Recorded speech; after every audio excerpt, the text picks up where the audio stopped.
నమస్కారం గురూజీ. నమస్కారం మిత్రమా.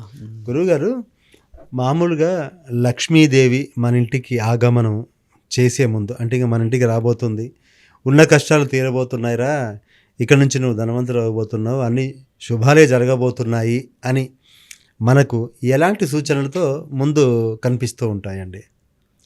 చాలా మంచి ప్రశ్న. ముఖ్యంగా ఏంటంటే స్వామి, మనవులు తెలుసుకోవాల్సిన విషయం కూడా ఏంటంటే, ఒక లక్ష్మీ స్వరూపం మన ఇంటికి వచ్చింది అనుకో. రెండు అంతరార్థాలు మాట్లాడితే, మొదటి అంతరార్థం కొంతమందికి ఇప్పుడు తెలిసింది, యువకులకి ఏంటంటే, మా బతుకులు ఇంతేనా, మా పరిస్థితులు ఇంతేనా అనుకున్న వాళ్ళకి చెప్పేది ఏంటంటే, ఒక లక్ష్మీ స్వరూపం అనేది పాప ప్రాయశ్చిత్తం దాటింది. ఇప్పటివరకు నువ్వు పాపాన్ని అనుభవించావు, ఇప్పటివరకు నువ్వు శాపాన్ని అనుభవించావు, ఆ తర్వాత విషయ వివరణలకు పోవాలి అని చెప్పిన మొదటి సందర్భం కుబేరుడికి వర్తిస్తుంది. కుబేరుడు ఒక జన్మలో చాలా చాలా విచ్చలవిడిగా తాగి చాలా మంది ఆడవాళ్ళ విషయంలో కామానికి లోనై ఎవరిని పడితే వారిని ఇబ్బంది పెట్టి రాజ్యాధికారం చేతిలో చేయడం ఇలాంటి ఎన్నో పనులు చేసినప్పుడు ఆయన గారికి సుఖవ్యాధి ఏర్పడుతుంది. సుఖవ్యాధి అని అంటే అదొక రకంగా మనిషిని ఇంకా వేరే మనిషిని తగలలేడు. ఆయన ఎవరిని తగిలినా కూడా వ్యాధి వస్తుంది అన్న భయంకరమైన వ్యాధి వచ్చి రాజ్య బహిష్కరణ ఆయన రాజు అయినప్పటికీ ఆ రాజ్యం నుంచి బహిష్కరించబడతాడు. బహిష్కరించబడి దిక్కుతోచని పరిస్థితుల్లో ఎక్కడ నా బతుకు ఏముంది, నా పరిస్థితులు ఏముంది అని తిరిగి పోతే ఆయన గారికి అన్నం పెట్టే వాళ్ళు కూడా ఉండరు. ఇంకా ఒక సందర్భం ఏర్పడుతుంది. ఆయన గారు ఒక గుడి దగ్గర అయితే అన్నం పెడతారేమో, తిరుగుదాము, పోయి అక్కడ కూర్చుందాము, ఈరోజు అక్కడ భోజన కార్యక్రమాలు ఉన్నాయంట కదా అని ఆకలి కడుపు చేతిలో పట్టుకొని వెళ్ళి ఆ గుడి దగ్గర కూర్చుంటాడు. ఇంకా ఆయన పరిస్థితి భిక్షగాడిలాగా అయిపోవడం చేత గుడి మెట్ల దగ్గరే కూర్చుంటాడు. అందరితో పాటు పెట్టాలన్న ఉద్దేశం వస్తున్నప్పుడు పూజ అయిపోయినాకనే పెట్టాలి, ఇదైతే నియమం. ఈయన గారు అడుగు పెట్టినప్పుడు అక్కడ శివపురాణం చెబుతూ ఉంటారు. శివపురాణం నడుస్తున్న టైం కాదు, ఎంత లేనో గంట అయినా కావచ్చు, అర్ధగంట కావచ్చు, అవతల వ్యక్తిని బట్టి. ఆయన గారు ఏం చేస్తారు, ఇక పనిగా చెవు అక్కడ పెట్టేసి పెట్టారు కాబట్టి వింటాడు. అలా ఉండి తీవ్రమైన ఆకలి తట్టుకోలేక అక్కడే కాలం చేసేస్తాడు. కళ్ళు అలా బయట పెట్టేసి ఆయన చనిపోవడం జరుగుతుంది. అదే మెట్ల పైన, అదే శివపురాణం 6వ మెట్టు మీద. శివపురాణంలో రాసి ఉంది అది 6వ మెట్టు. శివపురాణం వింటూ అలా పురాణం వింటూ ఉండి చనిపోతాడు. ఇక చనిపోడు అయిపోగానే శివపురాణం ముగింపు రాగానే ఒక్కసారి తండ్రి యొక్క పేరు వినబడుతుంది. భక్త అంటే చనిపోయిన వ్యక్తిగా భక్త అది అని అంటే ఆత్మ, అది ఒక ఆత్మ నుంచి ఇంకొక పరమాత్మన ఎవరో కనబడని శక్తి మాట్లాడుతుంది. ఎవరు అని అడిగితే తండ్రి ఏమంటాడంటే, నా యొక్క జీవిత చరిత్రని, శివపురాణం అన్న ఒక మహాపురాణాన్ని విని నీవు మరో జన్మకి అవకాశం తీసుకున్నావు. పాప ప్రాయశ్చిత్తానికి నీవు సిద్ధమైతే నిన్ను అదే రాజ్యంలో పుట్టిస్తా, నీ రాజ్యాన్ని సుభిక్షంగా కాపాడుకునే అవకాశం నేను ఇస్తాను. లేని సమక్షంలో ఇకపైన నీవు నాతోనే ప్రయాణించవలేను అని అంటాడు. ఈయనేమంటాడంటే, నేనంత పాపాత్ముడిని స్వామి, ఆడపిల్లల్ని, విచ్చలవిడతనాన్ని, మద్యాన్ని, మాంసాన్ని ఇవన్నీ చేసిన వాడిని నేను, మీరు చెప్పిన దానికి అంత అర్హతలో ఉన్నా అని ఆశ్చర్యపోతాడు. అప్పుడు తండ్రి ఏమంటాడంటే, మీరు విన్న ఆ మహాపురాణం, మీరు కూర్చున్న ఆ పుణ్యమైన స్థలం శివాజ్ఞతో, ఒక దైవాజ్ఞతో ఉన్న పుణ్యమైన స్థలం కావడం చేత శివపురాణమే కానీ ఇంకేదైనా ఏ పురాణం అయినా సరే ఒకసారి దైవాధీనంతో మనసు పూర్తిగా ఆకలితో వచ్చావు అంటే ప్రాయశ్చిత్తబడి వచ్చావు. అదే ఉపవాసం చేస్తూ అలసిపోయి వచ్చావు. ఇక నీకు అంత మనకి జీవితం ముగిసిన సమయానికి నువ్వు విన్న పవిత్రమైన మాట శివపురాణం కాబట్టి శివుడి దగ్గరికి రావడం చేత నరుడమైన నీకు అవకాశం ఇస్తున్నా అని రాజ్యం అప్పచెప్తాడు. మళ్ళీ అప్పచెప్పి పుట్టిన తరుణం గొప్పగా స్వీకరించి కనీ విని ఎరగని రీతిలో రాజ్యాన్ని ఎన్నో విధాలుగా ఆయన ఎక్కడెక్కడ లేని ఆవిర్భావాలని తీసుకొచ్చేసి కరెక్ట్గా అదే వయసు అప్పుడు మళ్ళీ కాలం చేస్తాడు. ఒక చిన్న సందర్భం వచ్చి అప్పుడు ఈయన ఏం చేశాడంటే, ఇంటింటా ఊరూరా రుద్రాక్షలు, గుడికి సంబంధించిన గోపురాలకు సంబంధించిన విషయాల్లో సహకరిస్తాడు. తండ్రి ఎంత ఆనందపడతాడంటే, ఆయన ఎక్కడెక్కడ అడుగు పెడతాడో అక్కడక్కడ ఆ గ్రామం చాలా డెవలప్ అవుతుంటుంది అన్నమాట. అంటే కుబేరుడి అడుగు బలమైనదని తండ్రి నిర్ణయిస్తాడు. ఈయన ఏ ఊరిలో ఉంటే ఆ ఊరు డెవలప్ అవుతుంటుంది, ఏ గుడి కడితే ఆ గుడి డెవలప్ అవుతున్నదని నిర్ణయించేసి ఈయన గారు ఖచ్చితంగా ఉండాల్సిన అవసరం ఉన్నది. గొప్ప కార్యక్రమాలకి నిర్వచనం అని చెప్పేసి ఈయన గారు చనిపోగానే ఇక పైన మీ స్థానం దైవ సభలో 6వ స్థానం, అంటే శివుడికి ఎడమ వైపు నుంచి ఆరో కుడిచి మీద అంటే 6వ సింహాసనం మీద కూర్చొని ఉంటాడు ఆయన గారు కుబేరుడు. ఇలా కుబేరుడికి చూడండి ఎందుకు చెప్పాల్సి వస్తుందంటే పాప ప్రాయశ్చిత్తాన్ని నీవు అనుభవించినంత వరకు లక్ష్మీమాత నీ ఇంట్లోకి రాదు. ఒక మాట అయితే. రెండో విషయము, ఇప్పట్లో ఉన్న వాళ్ళకి చాలామంది చాలా క్రూరమైన పరిస్థితి చూస్తున్నాము. ఒక్క రూపాయి పుడతలేదు, అప్పంటే అసలు మాట కాదు స్వామి, అసలు మమ్మల్ని కూడా చూడట్లేరు అన్న వాళ్ళందరికీ చెప్పేది ఏంటంటే స్వామి, ఒకప్పుడు లక్ష్మీమాతని విచ్చలవిడిగా నమ్ముకున్న వాళ్ళని వెన్నుపోట్లు, లేకపోతే నమ్ముకున్న వాళ్ళు మనల్ని మోసం చేయడాలు, ఇవన్నీ చేసినప్పుడు అమ్మని గౌరవించకపోవడం. డబ్బు ఎవరి దగ్గర లేదు చూడండి, భిక్షగాడి దగ్గర ఉన్న డబ్బాలో కూడా డబ్బు గమనించండి. కానీ ఆ డబ్బుకు విలువ లేదు మిత్ర. భిక్షగాడు అడుక్కొని పాప ప్రాయశ్చిత్తం చేసుకుంటున్నాడు. భవతి భిక్షాందేహి అని ఎవరు అడుగుతారనంటే ముఖ్యంగా అహం చచ్చిన వాడే అడుగుతాడు. అహం చావాలి.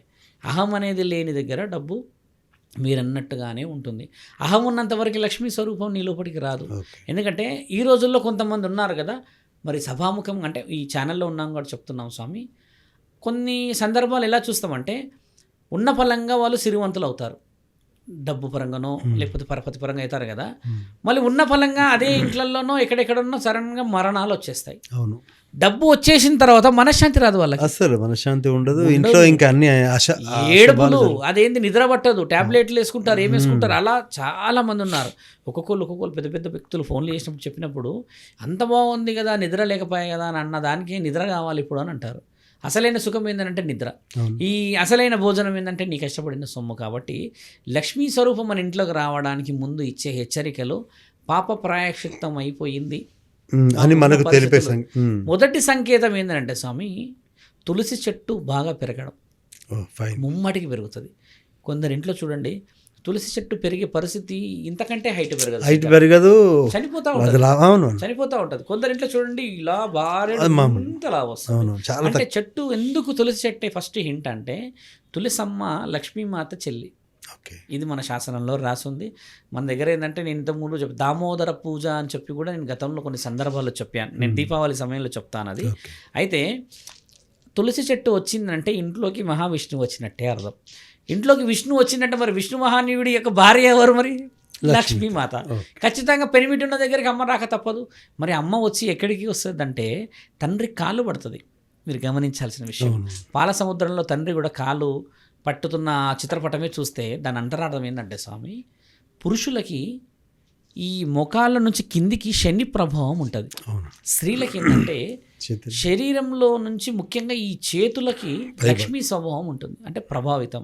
ఎవరైతే స్త్రీ శరీరానికి పసుపు చేతులకి బాగా రాసి పూజలు పురస్కారాలన్నీ చేసి పెనిమిటి యొక్క కాళ్ళు పడుతుందో ఇలాగా అలాగా, అంటే కాళ్ళు పట్టినప్పుడు ఒత్తేయడం కాదు, ఒక ప్రేరేపితంగా చేసిన వాళ్ళకి శని ప్రభావం, ఈ స్త్రీ లక్ష్మీ ప్రభావం ఉండడం చేత ధర్మం గెలవడానికి ముందుకు వెళ్తుంది అనేదే అమ్మవారి ఇచ్చిన మొట్టమొదటి సూచిక. పాలు పొంగినట్టుగా కలబడుతుంది, గమనించాల్సిన విషయం. అంటే ఇంకా ధనం బుద్ధి కాబోతుంది. ముందు ఒక ఇల్లు కొనుక్కోవడమా, లేదా ఒక పొలం కొనుక్కోవడమా, లేదా ఏదైనా మంచితనాన్ని కొనుక్కోవడమా. అంటే ఫ్లాట్లు కొనుక్కుంటారు, లేదా లోన్ వస్తుంది కొంతమందికి, కొంతమందికి ఎప్పటి నుంచో పెట్టుకున్న అప్పులు ఇంకేదైనా ఉంటే అవి తీరిపోయినట్టుగా ఉండడం. తర్వాత ఈ నల్ల చీమలు ఇంట్లోకి వచ్చేసి ప్రత్యేకంగా తిరుగుతూ ఉంటాయి. మళ్ళీ ఇంకో విషయం ఏంటంటే చాలా మంది ఇప్పుడు వెతుకుతుండొచ్చేమో మా ఇంట్లో ఏముందో అని, ఆ విషయం చెప్పకూడదు. ఎక్కడైతే సర్పం సంచరిస్తూ ఉంటుందో అక్కడ నల్ల చీమలు ఉంటాయి.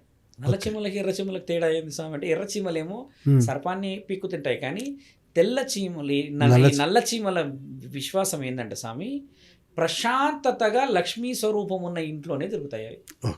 ఇప్పుడు ఎర్రచీమల తత్వం వేరు, ఇంకా చిటుకుమనుడు కరచుడు అది వేరు, కానీ సర్పం ఉన్న ప్రాంతం, ఇప్పుడు ఉదాహరణకు హైదరాబాద్లో కొన్ని లక్షల ఇళ్ళు ఉన్నాయి, వాళ్ళ ఇంటి కింద సర్పాలు ఉంటాయి. ఒకప్పుడు ఆ సర్పంకున్న ఒకే ఒక గుణం ఏంటంటే భూమిలో కొన్ని సంవత్సరాల తరబడి ఉంటాయి, బయటికి రావాల్సిన అవసరం లేదు. కాబట్టి కొన్ని ఇండ్లల్లో మీరు గమనించి చూడండి, అడుగు పెట్టగానే ఇంట్లో ఇక్కడ లేని సుఖం వచ్చేస్తుంది. ఏంటి ఇంత ప్రశాంతంగా ఉంది? కొన్ని ఉంటాయి ఇంట్లో, ఎందుకు వచ్చినా 10 నిమిషాలు కూర్చో, 5 నిమిషాలు కూర్చో, ఏమున్నా ఇక్కడ కూసబుద్ధి అయితే లేదు, కంపరంలా ఉందని కొన్ని అంటాం. ఇదంతా ఏంటంటే మన పూర్వీకులు ఆ పుణ్యమైన స్థలానికి కొన్ని విలువలు ఇచ్చినట్టు. ఉమ్. శ్మశాన వాటికలలో ఇల్లులు కడుతున్నారు ఇప్పుడు. మొత్తం మొత్తానికి కళలు కూడా కొన్ని దరిద్రంగా పడుతూ ఉంటాయి. కాబట్టి మన వాళ్ళు ఏంటంటే ఈ నల్ల చీమలు కనబడే తరుణాన్ని చంపకూడదు. ఇంకోటి ఏంటంటే మన దగ్గర చేయాల్సిన విషయం ఏంటంటే స్వామి, కులదైవాన్ని ఇలవెలుపులని తక్కువ అంచనా వేయకూడదు. అవును, తప్పకుండా. ఖచ్చితంగా 95 రోజులకు ఒక్కసారన్నా వాళ్ళకి నైవేద్యం పెట్టాలి. ఇప్పుడు అమ్మవార్లు ఉన్నారే అనుకోండి, అవునండి. 90 రోజులు అనడానికి ఒక వ్యవధి ఉంది. 90 డేస్ పీరియడ్ చాలా ముఖ్యమైనది మన దగ్గర. 90 రోజులు గడిచినాయి అనుకోండి, ఒకరోజు మంచి కార్యక్రమం తీసుకొని పెట్టాలి. నీకు పెట్టలేని సమక్షంలో 6 నెలల కన్నా చేయండి. 6 నెలలకైనా ఒకసారి అంటే కొబ్బరికాయ కొట్టడం అంటే కొబ్బరికాయ నైవేద్యం కొట్టుకొని, సరిపోతుంది. వాళ్ళకి పూజలు పెట్టుకొని, నరసింహస్వామి ఉంటాడు, ఆయన నైవేద్యం మాంసాహారమే స్వీకరిస్తాడు. అలా చేసుకునే కారణం లేదు. పార్వతీమాత మా ఇంటికి ఉంది, గౌరీమాత అని అంటే అమ్మకు తీపి వంటకాలు. ఇప్పుడు ఎల్లమ్మ తల్లి ఉంటుంది, ఆవిడ వచ్చేసి బాపన ఎల్లమ్మ ఉంటుంది, మరి మా సహజ సిద్ధంగా ఉండే ఎల్లమ్మ తల్లి బాపన ఎల్లమ్మ ఓన్లీ తీపి వంటకాలు. ఇవన్నీ మనం అమ్మకి గౌరవం ఇవ్వకపోతే అమ్మ నిన్ను ఏ విధంగా గౌరవించాలి? లక్ష్మీమాత అంటే స్వయంగా లక్ష్మీమాత ఇంట్లోకి రాదు. బాగా గమనించాల్సింది ప్రేక్షకులకు చెప్పేది ఏంటంటే, నీ ఇంటి ఇలవెలుపు లక్ష్మీ స్వరూపం అవుతుంది. అంటే ఇప్పుడు లక్ష్మీమాత అనగానే డైరెక్ట్గా పాముతో పాటు అమ్మ వచ్చేస్తుందేమో లోపల కూడా తప్పు. లక్ష్మీమాత ఎవరంటే నీ ఇలవెలుపులు. లక్ష్మీమాత ఎవరంటే నీ కుల దైవము. వీళ్ళు కూడా నీవు న్యాయంగా ధరంగా ఉన్నావు అన్నప్పుడే వాళ్ళు స్వీకరిస్తారు నిన్ను. నువ్వు అక్రమంగా ఉండి నాకు డబ్బు వస్తలేదు అంటే మరి డబ్బులు ఉన్న వాళ్ళందరూ ప్రశాంతంగా ఉన్నారని లేదుగా లోకంలో.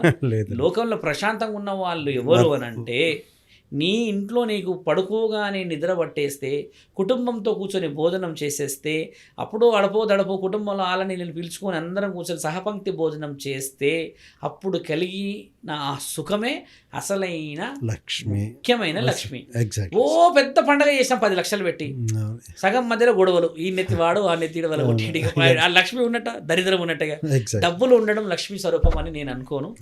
కుటుంబంలో సౌభాగ్యతత్వం ఉండి భార్య మొహం చూడగానే, అమ్మ మొహం చూడగానే, మన మొహం చూడగానే ఓ ప్రశాంతంగా ఉంది అనిపించాలి. ఉదయం లేవగానే గొడవ పడితే లక్ష్మీమాత ఉండదు. ఉద్యోగం నుంచి ఇంటికి రాగానే గొడవ పడితే లక్ష్మీమాత ఉండదు. భార్య మీరు అన్నట్టుగానే పొద్దున పెట్టుకున్న ఏమంటారు ఇది, ఇలా నాలాగే కొందరు వేసుకుంటారుగా కొప్పు, ఇలా పొద్దంతా వండేసి ఉండి రాగానే ఈయన గారికి నీరసం వచ్చినట్టుగా ఉండే ఆ తరుణంలో లక్ష్మీమాత కూర్చోదు.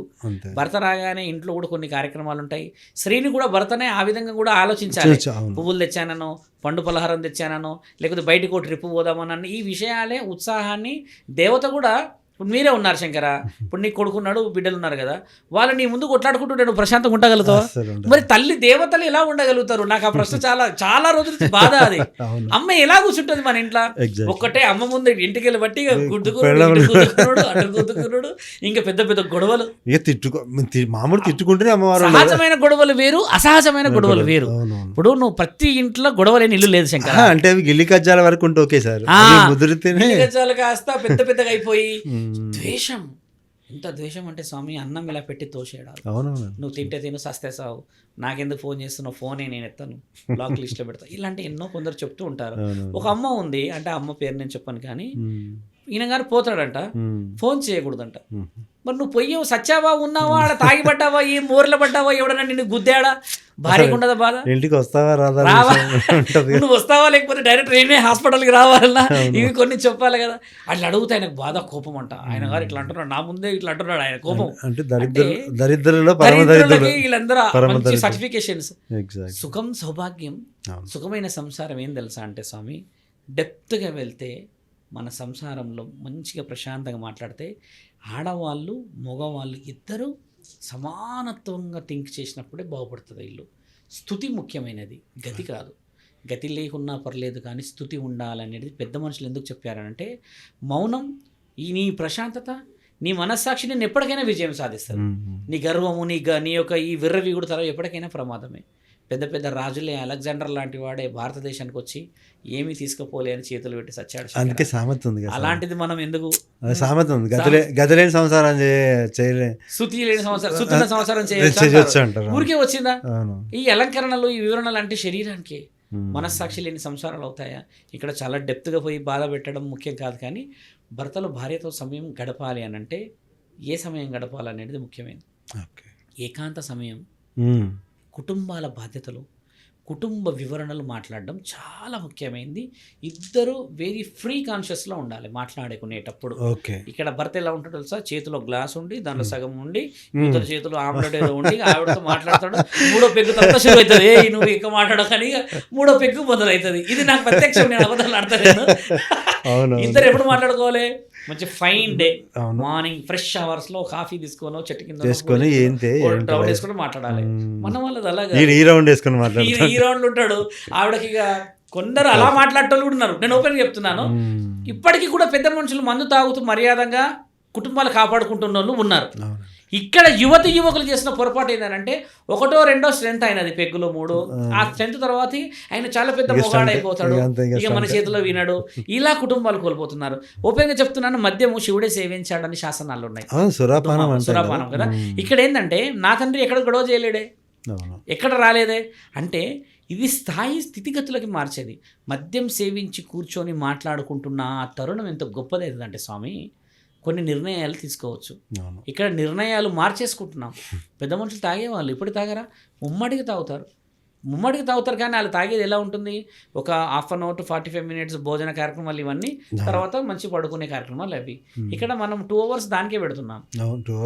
ఆడపిల్ల కష్టపడాలి, 12 గంటల వరకు ఆమె తినదు, పిల్లలు ఇవన్నీ నిద్రాహారాలు. అలా కాకుండా నా ఉద్దేశం ఏంటంటే లక్ష్మీ రూపం రావాలంటే మొదట భార్యాభర్తలు ఇద్దరు లక్ష్మీ స్వరూపంలాగా నిలబడితేనే కుటుంబం. మళ్ళీ పాప ప్రాయశ్చిత్తం అనేది అంత సులభంగా రాదు శంకర. అన్నీ తెలిసిన మహనీయుడు ఊరికే మానవ జన్మించాడు. ఆయన శరీరంలో నుంచి పుట్టిన ఆత్మ ఇది. శివుడు మానవుడు, ఆత్మ పరమాత్మ. ఇంత ఇంటర్లింక్ పెట్టుకున్న ఆ జగత్కారకుడిని మరవకూడదు. కాబట్టి గుడులు గోపురాలు తిరగాలి, పుణ్యక్షేత్రాలు తిరగాలి. సమయం ఉన్నది కాబట్టి, సమయం అయిపోతుంది కాబట్టి మాట ఏం చెప్తున్నా అంటే స్వామి, తీర్థయాత్రలకి వెళ్తలేరు ఇప్పట్లో. మీరు గమనించండి, వీఆర్ గోయింగ్ టూర్స్, ఆహ్లాదకర. ఒకప్పుడు ఏం తెలుసా, మాకు చిన్న ఉన్నప్పుడు మాకు తెలిసిన విషయం ఏంటంటే స్వామి, మా అమ్మమ్మలు మా తాతయ్యలు చెప్పిన విషయం కూడా, అంటే చాలామంది తెలియాలని, అందరు కలిసి సంవత్సరానికి ఒకసారి ఈ భోజనాలు కొన్ని వంటకాలన్నీ చేసుకొని నరసింహస్వామి గుడికి, అంటే యాదగిరి గుట్ట మన తెలంగాణ ప్రాంతంలో ఏళ్ళునాచారం ఇక్కడ, కొంతమంది ఆంధ్రాలో అయితే తిరుపతి ప్రాంతాలు, బెజవాడ దుర్గమాత కదా, ఇట్లా సంవత్సరానికి ఒకసారి 4-5 రోజులు పోయేవాళ్ళు స్వామి. కుటుంబం అందరు కలిసి ఒక 20-25 మందో 10 మందో పోయేటోళ్ళు కదా. ఇప్పుడు ఎందుకు ఆ ఆనవాయితీ లేదు అంటున్నాను నేను.